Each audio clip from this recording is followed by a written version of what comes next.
A paz do Senhor, irmãos, eu quero deixar uma mensagem para vocês bem rápido. Em 1 Pedro capítulo 5, versículo 6, humilhai-vos, pois, debaixo da potente mão de Deus, para que a seu tempo vos exalte, lançando sobre ele toda a vossa ansiedade, porque ele tem cuidado de vós.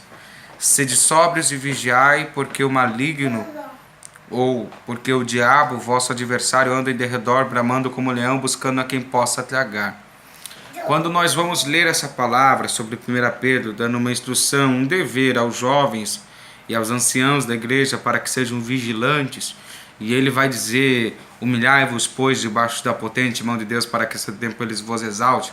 Esse humilhai-vos que Pedro está dizendo, ele está trazendo uma referência a aniquilar a nossa natureza humana, como Paulo vai dizer, que ele esmurrava o corpo dele e subjugava o corpo dele à escravidão. Claro que não literalmente, mas o que Paulo está dizendo é que ele travava uma batalha violenta contra a sua própria natureza, para que a natureza de Deus prevalecesse nele.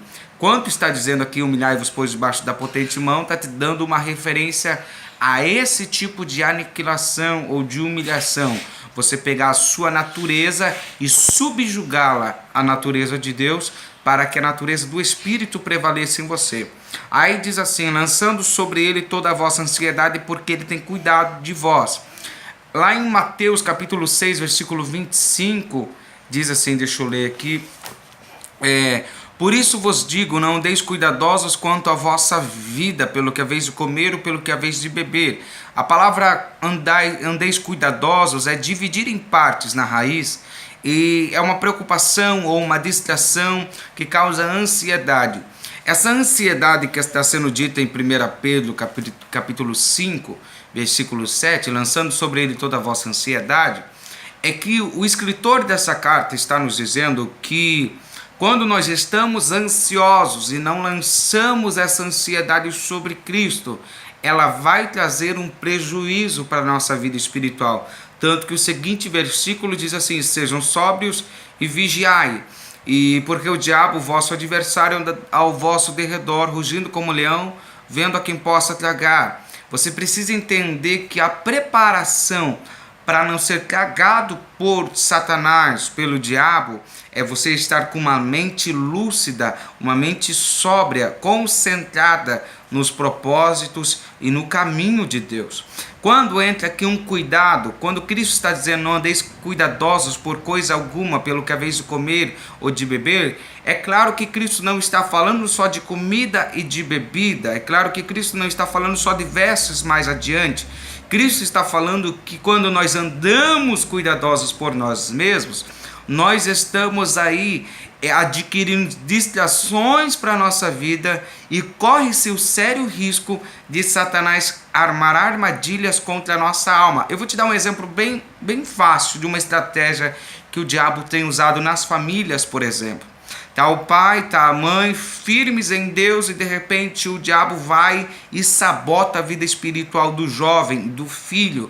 E a mãe começa a se preocupar com o jovem e a mente dela fica distraída com a vida do jovem, intercedendo, e não só intercedendo, mas andando mais cuidadosa com ele, e sem perceber, o casamento vai sofrendo prejuízo, a vida espiritual dela vai sofrendo prejuízo, a vida material dela, os cuidados, os afazeres do dia a dia vão sofrendo prejuízo, porque ela está distraída e ansiosa, cuidadosa com uma coisa que está levando ela a uma dedicação de tempo maior do que deveria levar. Nós precisamos entender que o Espírito Santo jamais vai nos trazer ansiedades ou cuidados que tragam distrações ou estresse ou preocupações demasiadas para a nossa vida. Entendo sim que o Espírito Santo muitas vezes traz inquietudes na nossa alma, mas geralmente você vai perceber que quando o Espírito Santo te deixa inquieto, é para você ir buscar a Deus em oração e clamar a Deus por algo específico. Então o Espírito Santo jamais vai trazer uma inquietude que te deixe distraído. Ele traz a inquietude já com uma objetividade, ele traz com um propósito. Então o que Pedro está dizendo, essa ansiedade, são preocupações que causam somente distrações, estresse e cuidados excessivos. Ele está dizendo, lance sobre Cristo, porque se você não lançar sobre Cristo, o maligno está ao vosso redor, o diabo está ao seu redor, e ele vai usar isso contra você. Tem muitas pessoas que estão perdendo a estrutura familiar, a estrutura espiritual, a estrutura material que Deus já tinha os dado, porque entrou pequenas preocupações ou grandes preocupações na vida delas e elas não conseguiram mais se dedicar de forma, de maneira que seja com qualidade as coisas que elas precisam se dedicar. Eu quero que você entenda que as provações que acontecem com você não é a vontade de Deus que você diminua a tua qualidade no exercício daquilo que Deus já colocou na tua mão. Por exemplo, família, casamento, filhos, igreja, ministério, trabalho. Deus quer te dar graça, fortalecimento, virtude, para que mesmo na provação você se dedique do mesmo modo ou até mesmo mais do que antes, porque o nosso Deus é o Deus que dá a paz que excede todo entendimento. Então, o que eu trago para você, diz lá em Filipenses que, deixa eu ler para você, Filipenses capítulo 4, versículo 6, não estejais inquietos por coisa alguma, antes as vossas petições sejam em tudo conhecidas diante de Deus pela oração, súplica e com ação de graças. Então, quando nós estamos inquietos, Deus vai nos chamar para uma atitude. Que atitude é essa? De fazer essa ansiedade ser conhecida diante dele. Então é exatamente isso que Pedro também está dizendo, lançando sobre ele toda a vossa ansiedade. O que Pedro está dizendo, que a carta para Filipenses está dizendo é: deixe Deus conhecer a vossa ansiedade, transmita a Deus isso, lance o teu fardo e o teu jugo sobre o Senhor, e pegue do fardo dele que é leve, do jugo dele que é suave. Mas aí você vai tentar se justificar, nossa natureza é assim. Ah, irmão, mas você não sabe o que eu estou passando, é difícil demais não pensar nisso, é difícil demais eu não ficar olhando para essas coisas, mas eu quero que você entenda que na nossa natureza, lá no Jardim do Éden, não existia em nós a ansiedade até o momento que nós fomos corrompidos pelo pecado. A ansiedade não é uma virtude que vem de Deus, mas vem de uma natureza corrompida e pecaminosa. Você não vai achar ansiedade no caráter de Deus. Você não vai achar ansiedade nas qualidades e nas virtudes do Senhor. Não existe ansiedade no Santo dos Santos. Não existe ansiedade em Cristo. Cristo é manso, humilde de coração, ele é longâmino, ele vai ser paciente em todo tempo. Então não existe inquietude no caráter de Deus. Tanto que você vai perceber que para Deus colocar o seu povo dentro da terra prometida, ele esperou mais de 400 anos até que a medida de iniquidade daquele povo, dos cananeus, fosse aumentada e assim ele entrasse com justiça. Deus espera, Deus é paciente. Essa é a virtude que Deus quer te dar, paciência. Porque se você perder a paciência, o diabo vai conseguir rapidamente sabotar você e fazer com que você tome atitudes que Deus nunca te mandou ter. Nós temos que também meditar que muitas vezes nós não esperamos o escape de Deus e buscamos o nosso próprio escape e acabamos trazendo uma consequência para longos anos da nossa vida. Quantas pessoas, quantos amigos, quantos irmãos, quantos pastores, obreiros, você já viu perdendo muitas coisas ou tudo que tinham por causa de um momento de inquietude, de impaciência e de cuidado próprio demasiado.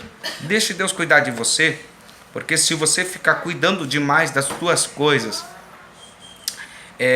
corre-se o grande risco de Satanás pegar aquele pouco que ainda te resta. Eu quero que você guarde essa palavra e medite nisso e não aceite o cuidado excessivo na tua vida, a preocupação excessiva dentro dos teus pensamentos. Lance-se diante de Deus. E para encerrar esse vídeo eu te faço uma pergunta. Você lança tudo diante de Jesus? E é incrível eu ter a necessidade de se fazer essa pergunta hoje em dia, sabendo e nós tendo a revelação de que Cristo é o nosso amigo, é fiel, é conselheiro, é íntimo.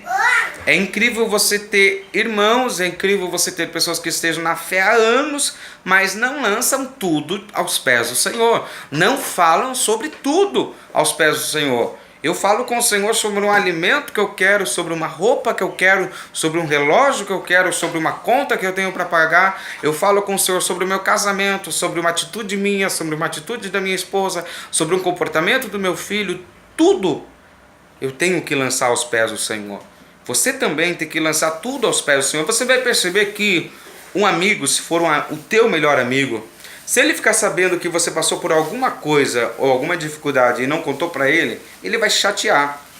E da mesma forma, Cristo, você está passando por desertos, por provações, por dificuldades e você conta para todo mundo, menos para ele. E eu te deixo essa pergunta: você lança tudo aos pés do Senhor? Isso é se humilhar. Aniquile a você mesmo e lance diante de Jesus e confie que Jesus vai trazer o melhor para você e para a tua história. E para encerrar esse vídeo, tchau o rostinho do Theo. Manda beijo. Que Deus abençoe vocês e que você possa guardar essa palavra no teu coração. Lança toda a ansiedade.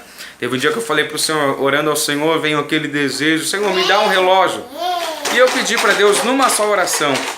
E passou um mês, um pastor de uma igreja que eu fui pregar tirou o relógio do pulso dele e semeou na minha vida no final do culto. Porque quando veio no meu pensamento, eu lancei sobre Jesus. Jesus ouviu e trabalhou por mim, sem eu falar para ninguém. Lance tudo. Tá com problema dentro de casa? Fala para Jesus. Tá com problema com a família? Fala para Jesus. O esposo não quer mudar? Fala para Jesus. Mas fala confiando para que o diabo não venha fazer você reagir conforme o pecado que está querendo nascer no teu pensamento e descer ao teu coração e ser exposto. Deus te abençoe e te livre de todo mal e te guarde. Interceda pelo nosso ministério, interceda pelo projeto que o Senhor nos deu, interceda pela igreja que o Senhor nos deu. Ore para que Deus levante pessoas que estejam com o coração cheios de generosidade, a ponto de ofertarem, de contribuírem com essa obra. E também orem por aqueles que já contribuíram com a obra que Deus tem na minha vida e tem feito aqui na cidade de Paranaguá, para que todos possam ser mantidos pela graça de Deus e prosperarem em alma, em espírito diante do Senhor, em adoração, em espírito e em verdade. Deus te abençoe.